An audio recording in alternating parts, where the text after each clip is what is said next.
Kung araw-araw kang kakain ng pinya, ano ang pwedeng mangyari sa iyong katawan?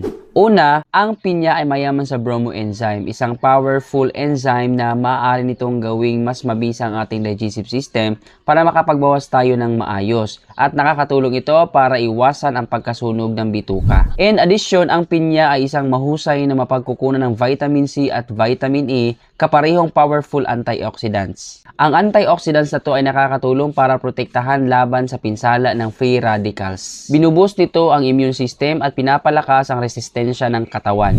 Meron din itong manganese, iba pang importanteng sangkap ng pinya at mahalaga ito sa katawan. Ang ingredients ng pinya ay meron ding anti-inflammatory properties na nakakatulong para i-reduce ang pananakit at pamamaga ng katawan. Nagbibigay din ito ng ginawa para sa mga pasyente na may problema sa kasukasuhan at iba pang inflammatory diseases. Ang pinya ay mayaman rin sa methylboramide, isang nutrients na nakakatulong para bawasan ang panganib sa